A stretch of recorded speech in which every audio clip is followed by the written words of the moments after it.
Hey everyone, welcome to Whole Artist Mastery. I'm Marianne Mitchell. Today's video is a continuation of the last video on luminosity. I've had many people say to me, I love the kind of light that you get in your work. How do you get such luminous colors? So today I'm going to be showing you actually the techniques to achieve luminosity, some of the techniques. So as I recall, I talked about warm and cool colors working together to create light, reflected colors and strong colors, so a strong color and then a color that's like a reflection of that color, that creates color light.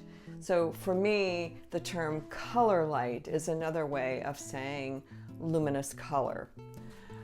So today I'm working on this piece, which many of you, if you've been watching the videos, will remember this from a couple of videos back where it was all white in the bottom and sort of smoky blue all over, and a lot of you offered really cool comments about what you thought, what you were getting from the painting and where you thought I should go with it. And so here's where I am with it now.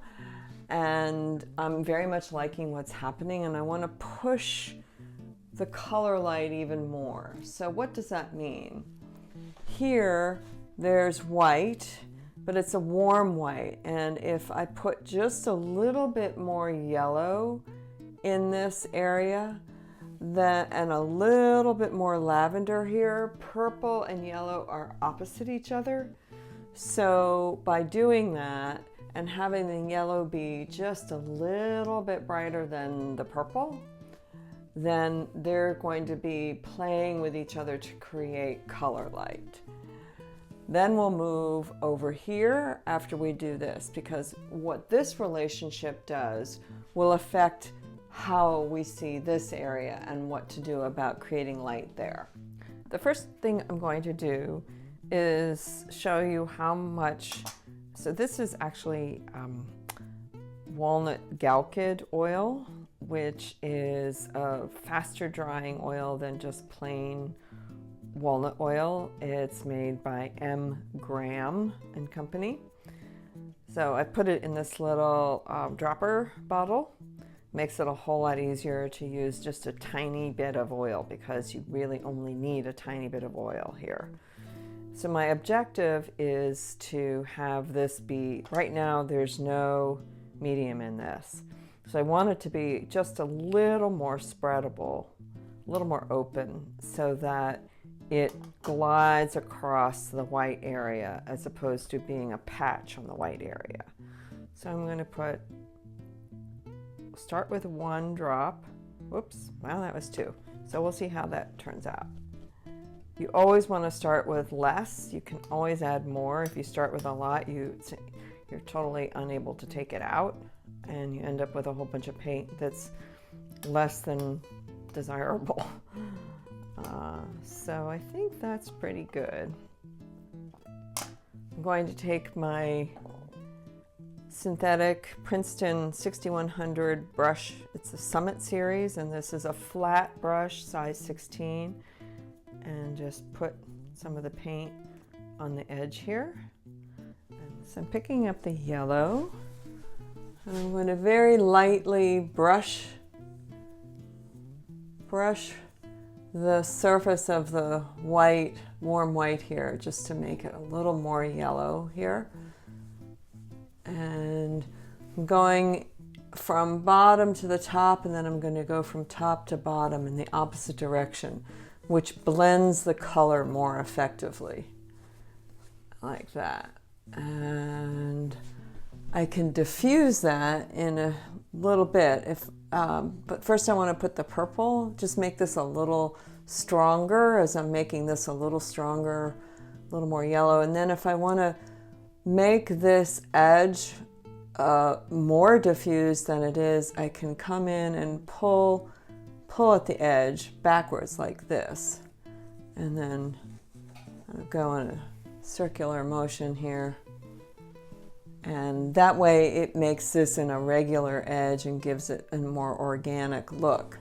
which for this particular painting is what I'm looking for. Now I'm going to come in with the purple, and I'm going to use the 6100 series Princeton Filbert number 16, and I'm going to press it down, open up the bristles like this, which effectively ruins it, and I'm doing that on purpose. So I call this my ruined Filbert technique. And it opens up the bristles so it has sort of this pom-pom effect. And I do this with a Filbert as opposed to a pom-pom brush, because the pom-pom brush, the bristles often fall out really easily. And so then you have bristles in your painting. So I'm going to take this and just kind of dot really lightly here, up in a little more paint. And as I go, there's less paint on the brush, which is what I want. As I go further out, I want it to be more diffused. And I'm going to go into this gray over here, like this. And then I can go in a circular motion, splaying the bristles, which helps to blend it and rub it into the colors below. Another method would be to take a dish towel. This is an Ikea dish towel. It's several years old. I'm not sure they're still making it, but it has a little bit of a nub to the cloth without it, without the nubbiness rubbing out of coming out of the cloth. And I make it into a ball like this, and I rub in this direction, a circular motion, and that helps to blend things. And so now you can see, without really seeing all these colors, they're working together, they're totally blended, so they're working in consort to create what I call color light. In other words, the warm and the cool, the red and the greenish color are, and then the grayish color, the warm gray in the middle, is bringing these two together. Now I might feel that this yellow is a little too strong, so I'm going to come in with a Tshirt cloth and just dot it a little bit here, like this. It's a softer cloth, and then rub it like that. It diffuses it just a little bit. The next area I'm going to dress is over here, and I'm still not quite sure what I want to do about this, but I think that since this is warm and this is mostly cool, I think this needs to be warm, so that it's like it's a reflection, a darker value reflection of the lighter warm. So with the two warms on either side, they'll be talking to each other, but this will be much darker. And then I want to travel this line just a little bit into that. So maybe I'll try that first, because this is talking to this. If I cover this up, this white shape or light yellow shape becomes way too dominant in the whole piece. So this is a crucial element, and I'm just going to travel it a little bit more.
I hope you found this informative. And if you did, I would so appreciate you pressing that little like icon and subscribing to the Whole Artist Mastery YouTube channel.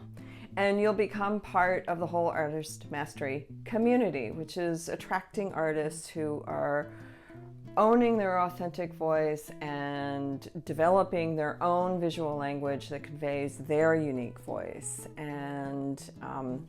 And then asking the question, how do we show up as whole artists? How do we show up in the world as an artist? And what does that offer the world at large? What we are doing is so important. And to support you on that journey, I invite you to go to the Whole Artist Mastery website, where you'll see online classes that address color and composition and working in the realm of abstraction with oil pastels.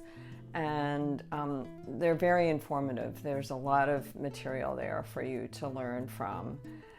And I have a few in-person workshops happening, as well as the mentorship program. So if you're interested in learning more about a Whole Artist Mastery mentorship, if you're really feeling like individual guidance and going deeper within yourself and developing your language on a greater scale, sign up for a complimentary conversation. I would love to talk to you and share with you how I work with people in the mentorship programs.